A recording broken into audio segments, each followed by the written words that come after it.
Welcome to Teen Naveen Paul Ministries. Team Naveen Paul ministries में आप सभी का स्वागत है। Once again, we are here to study with you the book of Revelation. और एक बार फिर हम सब आपके साथ हैं प्रकाशित वाक्य की पुस्तक का अध्ययन करेंगे। This is the 58th episode. और ये 58th एपिसोड है। And here we are on the chapter 17 of the book of Revelation. और हम प्रकाशित वाक्य के 17वें अध्याय के लिए ध्यान कर रहे हैं। And 17 and 18 chapters are long chapters. और जो 17वां और 18वां अध्याय है ये लंबे अध्याय हैं। But to our surprise, we know that these are dedicated to a city which is going to emerge in the days to come. परंतु आपके आश्चर्य के लिए ये उस नगर के बारे में बताता है जो कि आने वाले दिनों में जिसकी चर्चा होनी है। And so much of space in the book of Revelation to a city is really marvelous. और इतना सारा प्रकाशित वाक्य का जो भाग है इस नगर के बारे में ये हमें एक आश्चर्य में लेकर जाता है। Because even the beast and other activities of Antichrist are not described in as much as detail. और जो क्रिस्त विरोधी का काम है और जो पशु का काम है उसके बारे में भी हम इतना प्रकाशित वाक्य की पुस्तक में So a lot of space is given to this city. तो इस नगर के लिए काफी ज्यादा स्पेस दिया गया है। So it is reason enough to understand that this is going to be the most influential event in the days to come. तो हम इस बात को समझते हैं इससे कि आने वाले दिनों में इसका बहुत बड़ा सिग्निफिकेंस होगा। And so John was taken by one of the angels who poured the bowls. और यूहन्ना को एक स्वर्गदूत लेकर जाता है जो कि उस कटोरे को उंडेल देता है। And he says, "Come, I will show you the judgment of the great harlot who sits on many waters." This is verse 1. और इसके पहले वचन में हम देखते हैं कि जिस रात स्वर्गदूत उसके पास वे 7 कटोरे थे उनमें से एक ने आकर मुझसे यह कहा, इधर आ, मैं तुझे उस बड़ी वेश्या का दंड दिखाऊं। And this is called a harlot, while this is a city. और ये एक हार्लेट की तरह है परंतु ये एक नगर है। This is also clarified in the verse 18. और यही ये 18वें वचन में भी हम इस बात को देखते Chapter हैं। 17 and verse 18. And the woman whom you saw is that great city which reigns over the kings of the earth. 17वें अध्याय के 18वें वचन में हम इस बात को देखते हैं जहाँ पर इस प्रकार से लिखा है, वह स्त्री जिसे तूने देखा है वह बड़ा नगर है जो पृथ्वी के राजाओं पर राज्य करता है। So it's a matter of a city. तो ये एक नगर का उद्देश्य है। But it is shown as a woman who is a harlot or an adulteress. परंतु यहाँ पर उस स्त्री को दिखाया जाता है जो कि एक वेश्या के समान है।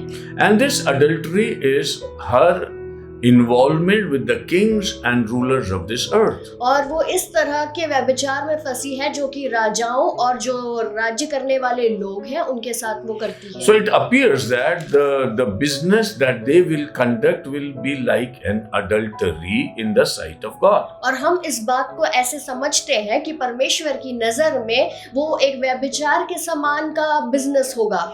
And it is very clearly written that woman is seated on a scarlet beast. और बहुत स्पष्ट रीति से यहाँ पे लिखा हुआ है कि Verse 3. तीसरे वचन में कि वो जो महिला है वो उस पशु के ऊपर बैठी हुई होगी। And the animal has all names of blasphemy upon it. और बहुत सारे निंदा के नाम उस जानवर के होंगे। And so the woman was arrayed, verse 4, in purple and scarlet. और चौथे वचन में हम ये देखते हैं कि वो जो स्त्री है वो बैंगनी और लाल रंग के कपड़े पहनी हुई थी। And in verse 5, the title that is given to the lady is also given. और 5वें वचन में हम देखते हैं कि इस महिला को क्या नाम दिया गया है। And it is very clearly said that the name is written on her forehead, she cannot hide it. और हम इस बात को बहुत स्पष्ट रीति से देख रहे हैं यहाँ पर कि उसके माथे पर वो नाम लिखा हुआ है और वो छुपा नहीं सकती उसको। And in the realm of religious activities, normally people put their best sign on their foreheads. और जो जब रिलीजियस धार्मिक काम होते हैं तो लोग अपने माथों पर कई चिन्ह लगाते हैं। And we see them in different religions in this world. और तरह तरह के धर्मों में हम इस बात को देखते हैं। So the name will be of abomination. तो ये जो नाम है ये उसकी बदनामी का होगा, But still it is on the forehead. परंतु उसके माथे पर लिखा हुआ होगा। Either she will take pride in her bad name, या तो वो अपने बुरे नाम को लेकर बहुत ज्यादा घमंड करेगी, or she will be helpless because God will write that bad name on her forehead, which she will not be able to hide. या वो बहुत ज्यादा असहाय होगी क्योंकि वो जो नाम परमेश्वर उसके माथे पर लिखेगा उसे वो छुपा नहीं पाएगी। Now we come to verse 6 onwards, which is the subject of study today. और 6वें वचन से आगे हम देखेंगे जो कि आज का हमारा विषय है। And I saw the woman drunk with the blood of the saints and with the blood of the martyrs of Jesus. And when I saw her, I marveled with great amazement. मैंने उस स्त्री को पवित्र लोगों का लहू और यीशु के गवाहों का लहू पीने से मतवाली देखा। उसे देखकर मैं चकित हो गया। So John was especially astonished with one important thing that he saw. और यूहन्ना जो था वो एक ऐसी चीज को देखकर आश्चर्यचकित हुआ। She was in godless business with the world and authorities of this world. वो राजाओं के साथ और जो भी बिजनेस लीडर्स थे उनके साथ वो संबंध में थी। And she is drunk with the blood of saints and with the blood of the martyrs of Jesus. और ये उनके लहू से भी मतवाली हो गई है जो यीशु के गवाहों का लहू है। So John was marveled. तो यूहन्ना जो था वो बहुत ज्यादा आश्चर्यचकित। So the thing that appeals to us is that there are so many things happening and we see them happening and they appear to be wonderful. हम ऐसे देख रहे हैं कि काफी सारी चीजें हो रही है वो देखने में बहुत ज्यादा अद्भुत है। But then we are marveled because they are always against the kingdom of God and the people of God. और फिर हम देख रहे हैं कि ये आश्चर्य की बात इसीलिए है क्योंकि ये परमेश्वर के लोगों के खिलाफ है और परमेश्वर के राज्य के खिलाफ है। And then comes the surprise that why so many good things are happening but are against the will of God. और फिर हम ये आश्चर्य की बात ये देखते हैं कि बहुत सारी चीजें हैं जो परमेश्वर के वचन के खिलाफ है। So as the people of God, we should understand that whatever is happening in this world should be seen in the prism of whether it is for God or against God. और बहुत सारी चीजें जो हमारे सामने हो रही है या तो वो परमेश्वर के लिए है और या परमेश्वर के खिलाफ हो रही होती है। We have to check that. हमें इसको देखना होगा। In the verse 7 he says, 7वें वचन में वो कहता है, But the angel said to me, Why did you marvel? तब उस स्वर्गदूत ने मुझसे कहा कि तू चकित क्यों हुआ? And there is a mystery of this woman and I will reveal that mystery to you. और ये इस महिला की एक मिस्ट्री है जो कि तुम्हारे सामने प्रकट की जाएगी। And I'll tell you everything in detail. और मैं सारे भेद तुम्हें बताऊंगा गहराई से। I'll tell you about the mystery of the woman. मैं तुम्हें इस महिला की मिस्ट्री के बारे में भी And बताऊंगा। also the beast which carries the woman. और जो पशु उस महिला को लिए हुए है उसके बारे में भी And बताऊंगा। also the 7 heads that the animal has. और जिस पशु के जो 7 सिर है उसके बारे में भी मैं बताऊंगा। And the 10 horns that are on his head. और 10 सींग जो उसके सर पर है उसको भी बताऊंगा। Now here John is perhaps encouraged because the mysteries are to be opened. और यहाँ पर जो जॉन है वो यूहन्ना है वो बहुत ज्यादा प्रोत्साहित हो जाता है क्योंकि जो उसके भेद है वो सारे खुलने वाले हैं। As we saw that in the 5th and 6th chapter of the book of Revelation, जिस रीति से हमने देखा 5वें और 6वें अध्याय में प्रकाशित वाक्य के, when John saw the seat of the Almighty God, जब यूहन्ना ने उस परमेश्वर के सिंहासन को देखा and in his right hand was a book, और उसके दाहिने हाथ में एक पुस्तक थी, and then an announcement was made who is able to open the seals of this book. और वहां पर एक पुकार होती है कि कौन इस पुस्तक की मोहरों को खोलने के योग्य है। And John started weeping and crying because he couldn't find anyone. और यूहन्ना रोने लगा क्योंकि उसको कोई मिल नहीं रहा था। Then he was again encouraged by the angel, don't worry because there is somebody who has died and has risen again, who has the authority to open the seals. और फिर से स्वर्गदूत वहां पर उसको प्रोत्साहित करता है कि कोई मरकर जी उठा है जो इस पुस्तक को खोलने के योग्य है। So we understand that whenever John marveled about mysterious things, there was an encouragement to him.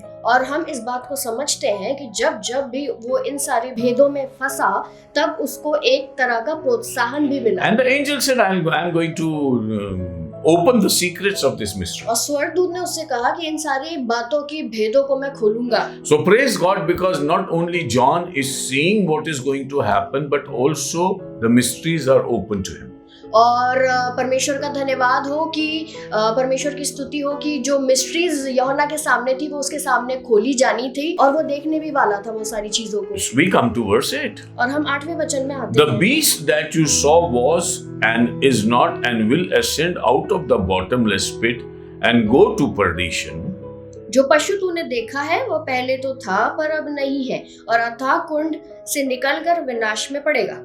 So we see about this is a very complex explanation that the angel is giving. यहाँ पर स्वर्गदूत बहुत complex तरीके से यहाँ पर समझा रहा है। And he says that now you have to understand two different kinds of things. और दो तरह की बातें आपको यहाँ पर समझनी होंगी।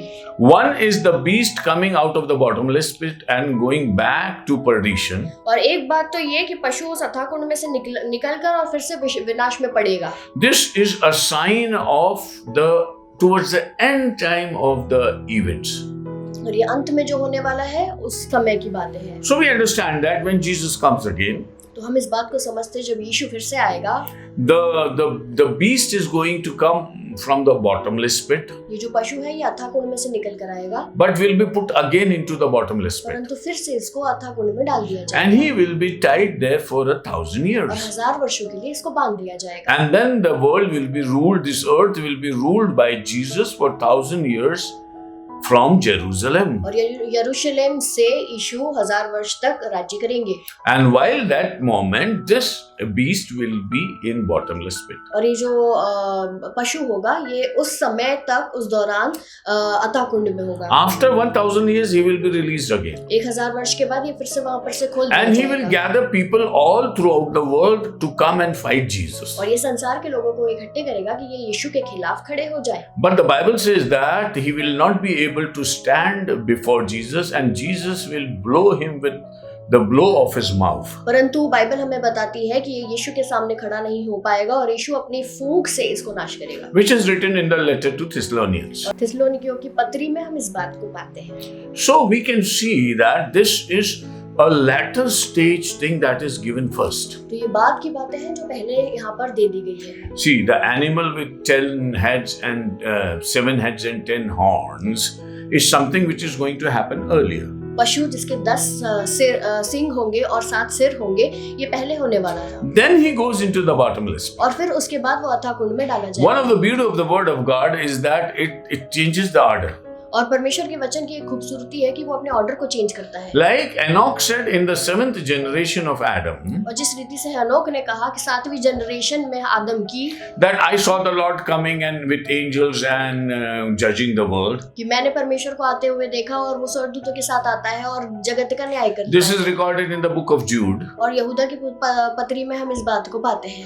And this is the very end time that Enoch sees right in the beginning. और ये अंत की बातें हनोक जो है वो शुरुआत से ही He is देख not लेता है। talking about the virgin birth that Jesus will take. यहाँ पर वो उस कुंवारी से यीशु के जन्म के बारे में बात नहीं He करता doesn't talk about his dying on the cross and resurrection. और यीशु की मृत्यु के बारे में भी वो नहीं बता रहा, But he straight away talks about the last judgment. परंतु न्याय की बातें करता है। So when we study the word of God, तो जब हम परमेश्वर के वचन से पढ़ते हैं we have to understand in our devotional life the sequence of the happenings. तो हमें अपने भक्ति के जीवन में इस बात को समझना है कि किस रीति से परमेश्वर के सारे कार्य हो रहे So हैं। one of the puzzles in the word of God is to know the sequence. तो एक पजल जो परमेश्वर के वचन से ये है कि हम उन sequence And unless you remain in prayer and abide in the word of God, you will not get the sequence. और जब तक आप प्रार्थना में नहीं रहेंगे और परमेश्वर के वचन को सीखेंगे नहीं तो आपको वो सीक्वेंस समझ में And नहीं though you आएगा। will be reading the word of God, but you will not be able to understand the thing rightly. आप परमेश्वर के वचन को पढ़ेंगे तो सही, परंतु आप सही रीति से उसको समझ नहीं पाएंगे। So he says the world will marvel because the beast will go to the bottomless pit and come out from there.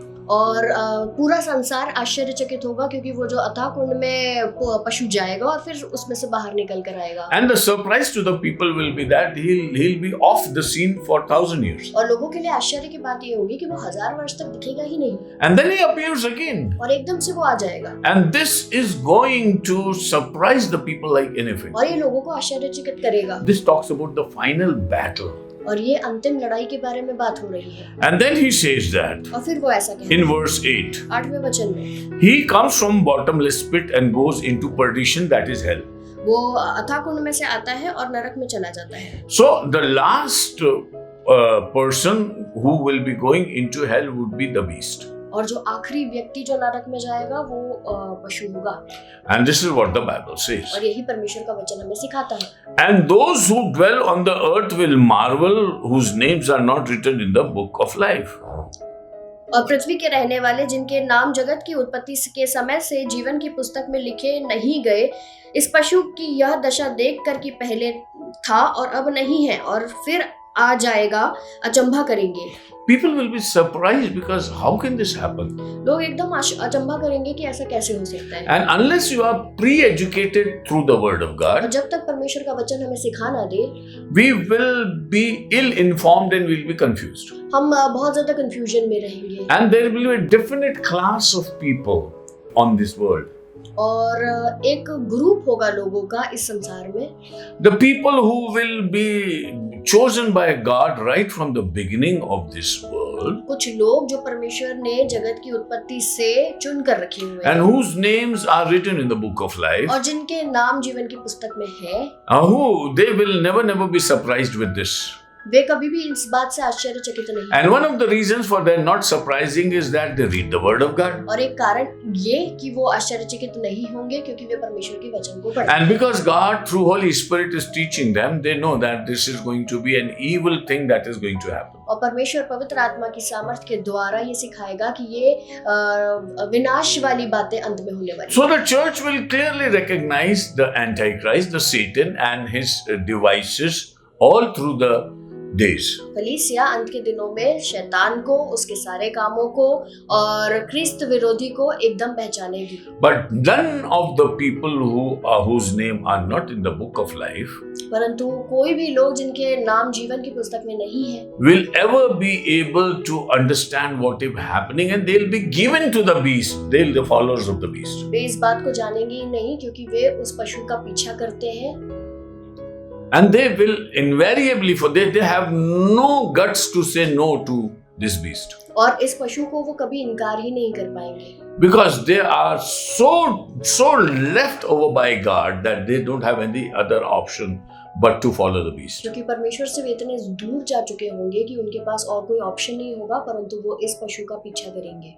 So it would be 100% pursuit of the beast. तो ये 100% परस्यूट होगा बीस्ट का। So the world will be divided into two groups. तो संसार जो है वो दो भागों में विभाजित हो जाएगा। One, the people who will say this is the Satan, and we know from the word of God. एक वो लोग होंगे जो ये कहेंगे कि ये शैतान है जिसको हम जगत की उत्पत्ति से पहले जानते हैं। And the others would be saying that this is our God and He is all in all for us. और दूसरे ये कहेंगे कि ये हमारा ईश्वर है और ये हमारे लिए सब कुछ है। Verse 9. 9वां वचन। Here is the mind which has wisdom. The 7 heads are 7 mountains on which the woman sits. उस बुद्धि के लिए जिसमें ज्ञान है, यही अवसर है, वे 7 सिर 7 पहाड़ है जिन पर वह स्त्री बैठी है। Now, we have to understand this also. इसको भी हमें समझना होगा। Now, here the heads are compared to the mountains. यहाँ पर ये जो सिर है इनको पहाड़ों से तुलना, इनकी पहाड़ों से तुलना की गई है। These 7 heads are not the heads of the beast. और ये जो 7 सिर है ये उस पशु के सिर नहीं है। These are the mountains on which the city is mounted. और ये वो पहाड़ है जिन पे वो नगर बसा है। So, Bible in a way indicating the city that would come up. तो बाइबल हमें ये दर्शा रही है कि एक नगर उठकर आ रहा है। And we know that Rome is called the city of 7 hills. और हम इस बात को जानते हैं कि रोम जो है वो 7 पहाड़ों का नगर है। There is another place in Norway which is called Bergen, which also had 7 mountains. और 7 पहाड़ नॉर्वे में भी है एक जगह पर जिसका नाम बर्गिन है। But that doesn't come into a highlight. परंतु वो किसी तरह से हाईलाइटेड नहीं होता है। But the indication it appears is towards Rome. परंतु जो हमारी यहाँ ध्यान है वो रोम की तरफ ज्यादा जाता है, because it's called the city of seven hills. क्योंकि ये 7 पहाड़ों का नगर कहा जाता है इसको। And this city enjoys everything because of the beast.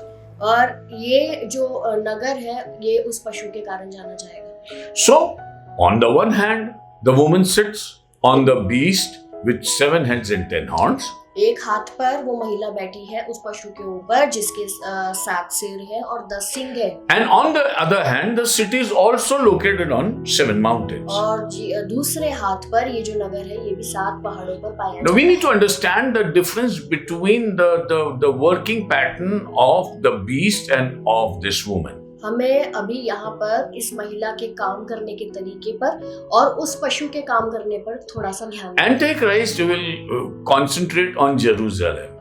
जो क्रिस्त विरोधी होगा वो यरूशलेम पर अपना ध्यान लगाएगा, Because he knows that Jesus is coming to come into Jerusalem and will be ruling from there. क्योंकि वो इस बात को जानता है कि यीशु यरूशलेम में आएंगे और वहां से अपना राज्य करेंगे। That's why Antichrist will also try to put his image in the holy temple of Jerusalem. क्योंकि जो इसीलिए वो क्रिस्त विरोधी जो होगा वो वहां पर अपनी मूर्त भी लगाएगा यरूशलेम के मंदिर So में। Antichrist will not be much interested in this Rome.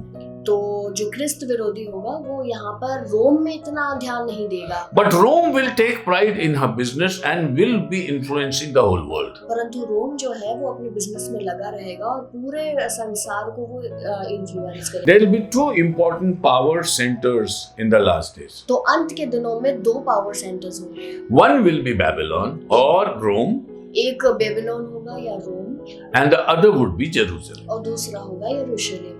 The Antichrist will be confused because if he concentrates on Jerusalem, then Rome gets free. Antichrist जो क्रिस्त विरोधी होगा वो कंफ्यूज सा होगा, या अगर वो यरूशलेम पे ध्यान देगा तो जो रोम होगा वो फ्री हो जाएगा। And to the extent that Rome will be more popular than Jerusalem in the last days. और ऐसा होगा कि रोम जो होगा वो अंत के दिनों में ज्यादा पॉपुलर होगा यरूशलेम से। And it will so happen in the last days और ऐसा होगा अंत के दिनों में that God is going to put in the heart of the Antichrist and the group, परमेश्वर उस क्रिस्त विरोधी के हृदय में ऐसी बातें डालेगा। we see that in chapter 17 and verse 17. हम इसको प्रकाशित वाक्य 17 के 17 में देखेंगे, But even from 16. और 16 से देख सकते हैं। And then the 10 horns which you saw on the beast, these will hate the harlot. जो 10 सींग तूने देखे वे और पशु उस वेश्या से बैर रखेंगे। Why? When she is seated on the beast, then why do they hate her? यदि वो उस पशु पर बैठी हुई है तो वो पशु उससे नफरत क्यों कर रहा है? Because God knows how to demolish the bad through bad. क्योंकि परमेश्वर जानता है कि गलत को गलत से कैसे विनाश करे। He is not going to get his holy people involved in ruining Babylon or Rome. वो अपने पवित्र लोगों को शामिल नहीं करेगा कि बेबीलोन को नाश करने में उनकी कुछ मदद। The holy people of God do not have to fight, they just have to wait and watch. पवित्र लोगों को किसी भी तरह से कोई लड़ाई लड़ने की जरूरत नहीं, उनको सिर्फ इंतजार करना। God will have his own way. परमेश्वर का अपना तरीका होगा। So God will put in their hearts to fulfill his purpose. तो परमेश्वर उनके हृदयों में ऐसा डालेगा कि वो उसके उद्देश्यों को पूरा करेंगे। So the purpose of God is fulfilled by satanic powers upon this earth. तो परमेश्वर की जो योजनाएं हैं वो शैतान के पावर्स उसके थ्रू काम करवाएगा। So Satan is like a puppet dance in the fingers of God. और शैतान उस कठपुतली की तरह होगा जो परमेश्वर जिसको चला रहा होगा। And he'll put in the heart of Antichrist to work against Rome. और वो क्रिस्त विरोधी के अंदर इस बात को डालेगा कि वो रोम के अगेंस्ट काम करेगा। And Rome will be totally ruined by Antichrist himself. और क्रिस्त विरोधी जो होगा वो रोम को पूरा विनाश कर देगा।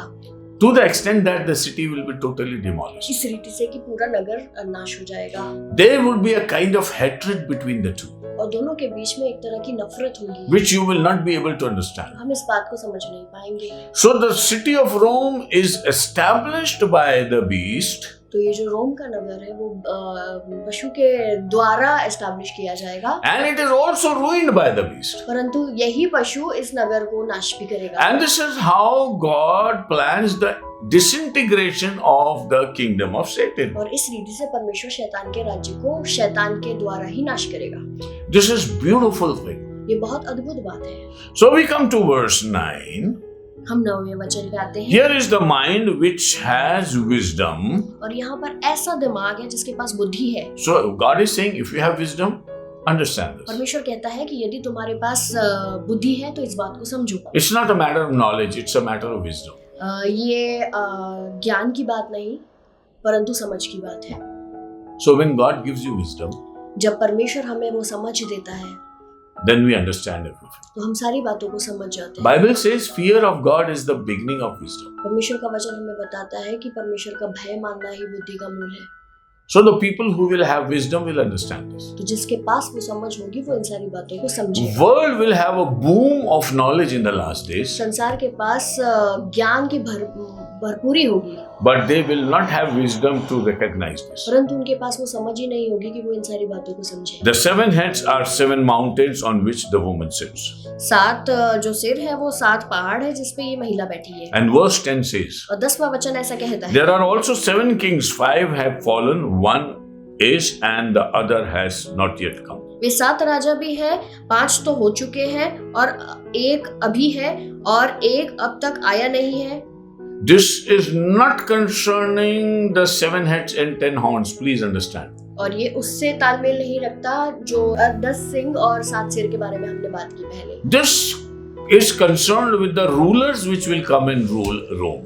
ये हम उन राजाओं के बारे में बात कर रहे हैं जो कि रोम में आएंगे। And the writer says at that time 5 had already come. और लेखक ऐसा कहता है कि 5 ऑलरेडी आ चुके हैं। It would be counted as the kings of Rome or even the Pope who rule in the Rome city, the city of Rome. तो ये राजाओं के बारे में भी बात हो सकती है या उस पोप के बारे में भी बात हो सकती है जो कि रोम पर राज्य करते हैं। Just wait and watch. In the next episode we'll talk about it. आप इस पर इसके लिए इंतजार कीजिएगा, अगले एपिसोड में हम इसके बारे में बात करेंगे। May the Lord bless you. परमेश्वर आप सभी को आशीषित करे।